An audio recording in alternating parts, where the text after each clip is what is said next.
Friends, അപ്പോൾ അതിനായിട്ട് വേണ്ട നമ്മുടെ ഫസ്റ്റ് ഇൻഗ്രീഡിയൻറ്റ് ഇതാണ്. സാധാരണ നമ്മുടെ വിക്സ് വേപ്പർ. നമുക്കറിയാം ഇത് പല ആവശ്യങ്ങൾക്ക് നമ്മൾ ഉപയോഗിക്കാറുണ്ട് സാധാരണ രീതിയിൽ. പക്ഷേ ഇന്ന് നമ്മൾ ഉപയോഗിക്കുന്നത് വളരെ ഡിഫറെൻ്റ് ആയിട്ടുള്ള ഒരാവശ്യത്തിനാണ്. അതായത് നമ്മുടെ വീട്ടിൽ ശല്യമുള്ള പല്ലി, പാറ്റ, ഈച്ച എന്ന് വേണ്ട ഇതുപോലുള്ള എല്ലാ സാധനങ്ങളെയും നമ്മുടെ വീട്ടിൽ നിന്ന് അകറ്റി നിർത്താൻ വേണ്ടിയുള്ള ഒരു സിമ്പിൾ മാർഗ്ഗമാണ്. അപ്പോൾ നമുക്ക് ആദ്യം ഇത്രത്തോളം വിക്സ് വേപ്പർ എടുക്കാൻ പറ്റും. നമുക്ക് രണ്ടാമത് വേണ്ട മെയിൻ ഇൻഗ്രീഡിയൻ്റ് എന്ന് വെച്ചാൽ ബേക്കിംഗ് സോഡ, അതല്ലെങ്കിൽ ബേക്കിംഗ് പൗഡർ.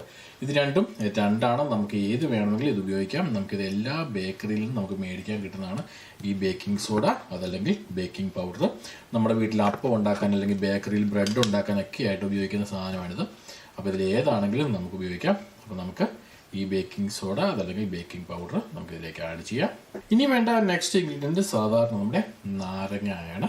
ഒരു നാരങ്ങയുടെ പകുതിയോളം ഞാനിവിടെ എടുത്തിട്ടുണ്ട്. നമുക്ക് ഇനി ഇതിൻ്റെ നീര് ഏകദേശം ഒരു 2 അല്ലെങ്കിൽ 3 സ്പൂണോളം നീര് നമുക്ക് ഇതിലേക്ക് ഒഴിക്കാം. അതായത് നല്ല പേസ്റ്റ് പോലെ നമുക്കിത് കിട്ടണം. അപ്പോൾ അതിനു വേണ്ടി മാത്രം നമുക്ക് ആദ്യം ജ്യൂസ് ഇതുപോലെ ഒഴിക്കുക. ജ്യൂസ് ഇങ്ങനെ ഒഴിച്ച് കഴിയുമ്പോൾ ഇതിങ്ങനെ പതഞ്ഞ് വരുന്നത് നമുക്ക് കാണാൻ പറ്റും. കാരണം ഇത് റിയാക്ട് ചെയ്യുന്നതാണ്. ഈ ബേക്കിംഗ് പൗഡറും ഈ ലെമൺ ജ്യൂസും ഈ വിക്സും കൂടി ശരിക്കും റിയാക്ട് ചെയ്യുന്നതുകൊണ്ടാണ് ഇതിങ്ങനെ പത പോലെ വരുന്നത്. അപ്പോൾ ഈ ബേക്കിംഗ് സോഡ അതല്ലെങ്കിൽ ബേക്കിംഗ് പൗഡർ എന്നത് മനുഷ്യന് ഹാനികരമല്ല. ഈ പറഞ്ഞ പല്ലി, പാറ്റയ്ക്ക് മാത്രമേ ഇത് ഹാനികരമാകുന്നുള്ളൂ. എനിവേ, അപ്പോൾ ഇത്രത്തോളം ഇട്ട ശേഷം ഇത് ശരിക്ക് നമുക്ക് മിക്സ് ചെയ്യണം.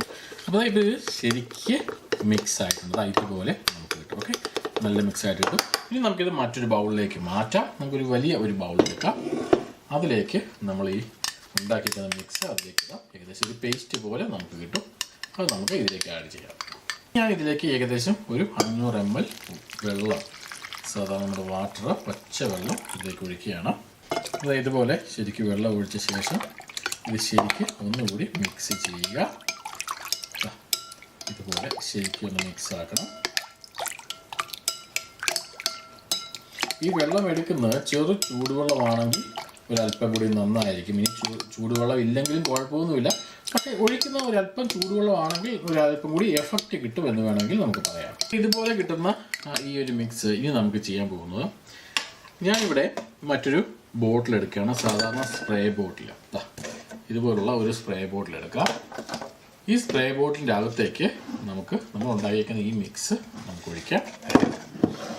ഞാനിത് പ്രത്യേകിച്ച് അരിക്കേണ്ട ആവശ്യമൊന്നുമില്ല. കാരണം ഇതിൻ്റെ അകത്തുള്ള വിക്സിൻ്റെ ആ അംശങ്ങളാണ് ഈ മുകളിൽ കാണുന്നത്. അപ്പോൾ അതൊക്കെ അതേപടി തന്നെ കിടന്നോട്ടെ. അത് കൂടുതൽ എഫക്റ്റീവ് ആയിരിക്കും. നമ്മൾ